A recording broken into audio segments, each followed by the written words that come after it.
Everybody, GP here, and I'm going to do some EFT today on happiness. I'm calling it Tap Happy.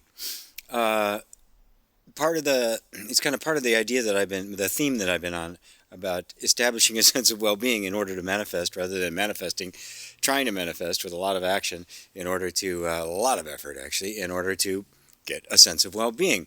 In the law of attraction, the sense of well-being has to come first, right? Because if I'm not feeling well-being, what's going to be reflected in the world around me?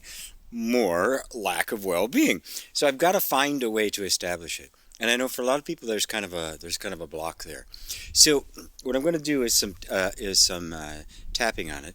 And the way we do tapping at Master Heart Institute is that I start with really giving voice to anything within you that just kind of resists happiness. You know, we all have a curmudgeon living inside, right? We all have a grumpy inside, Grumpy the dwarf, right? That's inside, an Eeyore. Oh no, things are just going to be terrible. We all have one of those inside of us. And, we fight with it, we try to resist it, we try to pretend it's not there, but it's a whole lot better strategy to just accept that it's there, give it some energy, and see if we kind of coax it out of the dark and into the light. So we're going to start there, and then we're going to go through possibilities and actually engage the nervous system to make itself aware of opportunities and experiences and events and circumstances in your life right now, which are in fact indicative of a sense of well-being. Because it's really all a matter of where we focus our attention. When we focus our attention, it literally filters out that which we're not focused on and amplifies what we are. This is such a fundamental thing to grasp, and it's not just metaphysics or law of attraction. This is the way neuroscience works. Your body can only process so much information. The cognitive part of you can only process so much information.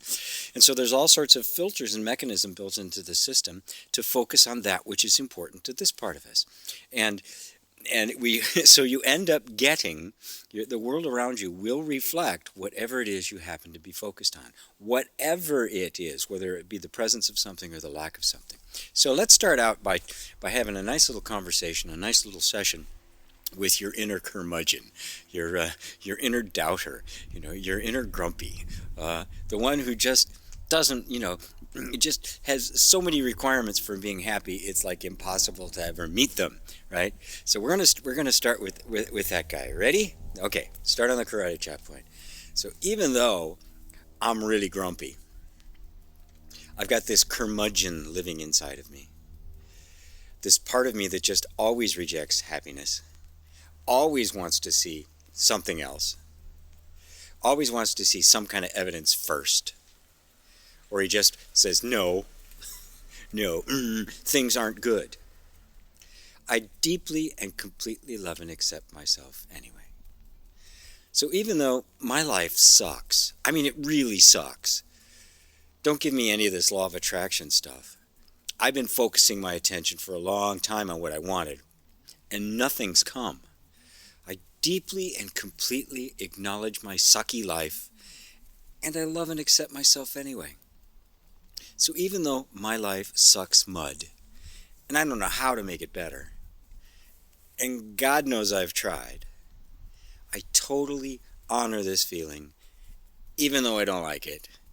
I'll try to honor it, because I'm grumpy about that too.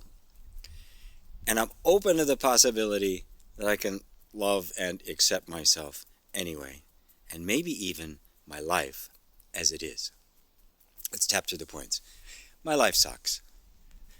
There's no nice way to put it. My life sucks. You could tell me all this metaphysical hoo-ha that you want. My life really sucks. And I don't have the power to change it. I have tried so hard. It's like, I'm tired of trying. It's just so disappointing. It's even painful. So I just accept my lot in life. That's it. My life sucks. The life of most people I know sucks. The world sucks. The economy sucks. Everything sucks. I know you're telling me it's my focus of attention. come on. I didn't create the bad situation. I didn't create a world that sucks. Don't give me that nonsense. Some people just have a good life.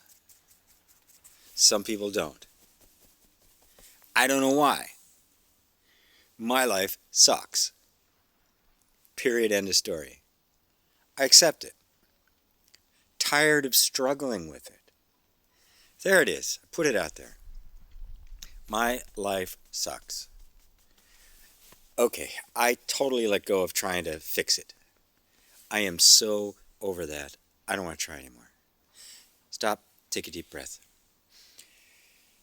Now, I know cognitively you don't think your life sucks, or at least totally sucks, or it sucks sometimes and sometimes it doesn't. I wasn't speaking to the cognitive part of you. I was speaking to the part of you that's actually kind of stuck in that position.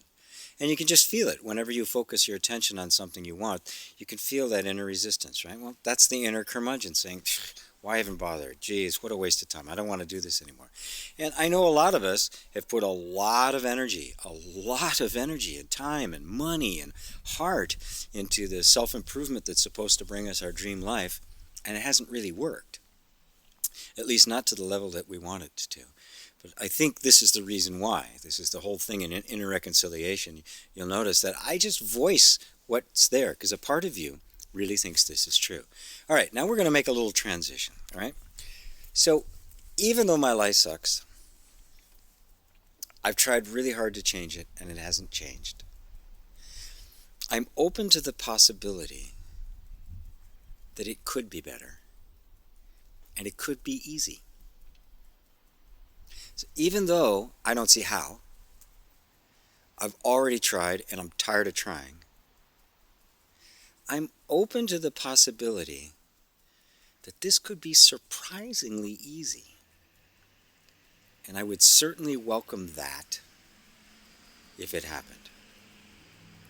So even though it still feels like things have sucked, I'd really like to see some evidence to give me some encouragement. I'm open to the possibility that maybe some evidence is coming, and I'm just having a hard time seeing it. And maybe this is easier than I thought. I'd certainly welcome it if it is. Now, let's tap through the points. I have tried. I've tried a lot. It hasn't worked. But you know, yes, there's a curmudgeon inside of me. But some part of me, it just can't give up. I mean, what's the alternative? Resign myself to a sucky life? That doesn't feel right either. I just haven't found the key. Doesn't mean the key isn't there. I mean, the curmudgeon doesn't even want to look anymore. Grumpy says, hey, there is no key. Give it up. But you know, there's another voice inside of me. It says, well, what if there is a way? I certainly would be open to experiencing it. What if I just haven't seen it? Yeah, I know that sucks too.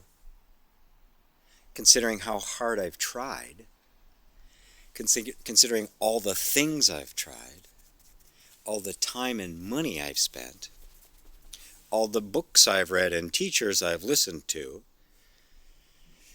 it seems like kind of sucky that I just missed it, that I didn't get it right.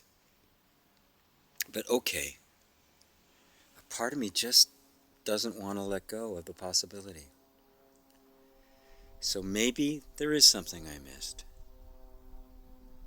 And maybe it is a lot easier than I thought. Maybe I've been just trying too hard. I'm opening myself to the possibility that this could be surprisingly easy. That there really is a way. And the way is trying to find me just as much as I'm trying to find it. Maybe I'm not alone in this.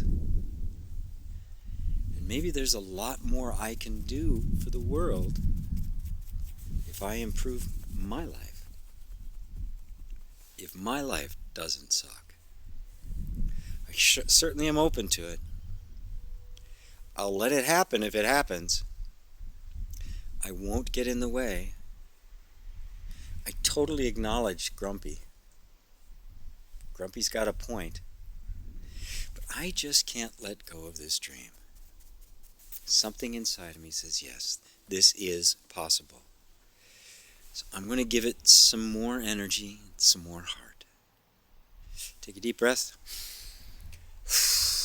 Notice that shift in feeling. Really important the way inner reconciliation approaches this stuff. So don't try to get rid of the bad feelings. There's really no such thing as a bad feeling. There's feelings that are just either residue for the past, or there's some kind of indicator that you're not, that you gotta make a switch in direction. I mean, if something doesn't feel right, you really need to think about changing it. So the thing we call negative emotions aren't negative at all. They're just natural emotions that are responding to the environment. So I never put them down, but I invite them to kind of come into the light, and also appeal to the other sides of you that really, really want to be free, that want this, right? And you can see that these are having a bit of an argument. And so there's this part of us that just wants things to stay the same. Just, don't even bother trying. It's okay. We're not bad. Don't rock the boat. I call that the tribe, the part of you that's committed to safety. But there's this other part that says, I really do want more. I really do want the kind of change I'm talking about. I've been trying to make the kind of change happen that I've been talking about. And you can see that these kind of naturally butt into each other, but neither one of them is right or wrong, right? They both have their function to serve. And so we're like satisfying this voice that, yep, you're absolutely right. It sucks. Everything's terrible. But I still do really want this. It's still important to me, and I don't want to give up on it. And a sense of reconciliation begins to occur. Okay, so now what we're going to do is we're actually going to invite the nervous system to switch its focus of attention. As you've heard me say, if you've seen any of the other videos, your focus of attention is what creates your experience, right? Because the nervous system can only process so many things, so whatever you're focused on, and what you focused on is always a reflection of what you believe, right? Whatever you focus on, that's going to get amplified, and the contradictions to it are going to get filtered out, even if they're blatant. Right? You have to understand how thorough this system is. It's just going to deny the evidence of your own success and your own prosperity and your own intimacy and all of that, because it simply doesn't believe it's there or it's possible. So let's do it one more time. This time let's just start tapping. I'm really open to seeing this life I really want. I'm really open to experiencing it. I admit to the possibility that it's been there all along, and I just haven't seen it. Hard to swallow, considering how hard I've tried. But maybe that's the case. Maybe I can shift the focus of my attention.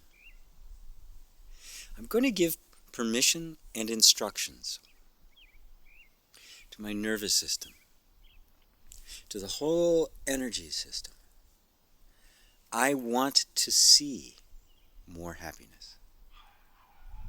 I want to see more of the things in my life that make me feel happy, that give me a sense of well-being. If they're not there, fine. But let's not assume they're not there. Let's actually open up a little bit and check. Let's see if there is some evidence that I can hold on to and get encouragement from. If there isn't, fine. Nothing ventured, nothing gained, right? I totally accept that. But if there is, maybe, just maybe, we can let it in. And I'm also open to the possibility that even if there's no evidence whatsoever, I can still find all sorts of reasons to just feel good, to just be happy. unconditional happiness. Happiness without a cause. I'm totally open to that. I mean, if this is the way it is, okay. I can stop fighting. Just be happy. I know that's possible. Thank you for being so loyal. Thank you for implementing everything I told you to implement. Now I'm telling you to implement something else. I didn't really know any better then, but I do now. It's time to open up and experience well-being. Right here, right now. Thank you. I love you.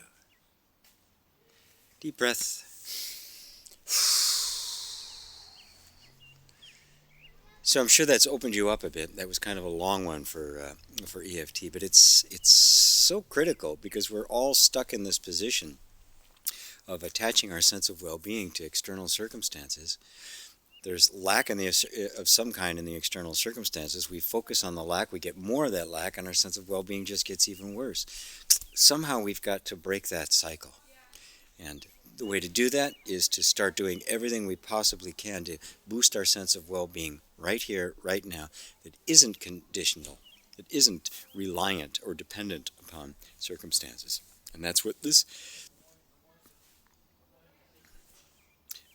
little round of EFT was all about. All right, so down below, whatever the current class is going on, it'll be down underneath this thing. So if you want to get more of this, I certainly love to have you in one of my classes. Until later, it's GP and Namaste.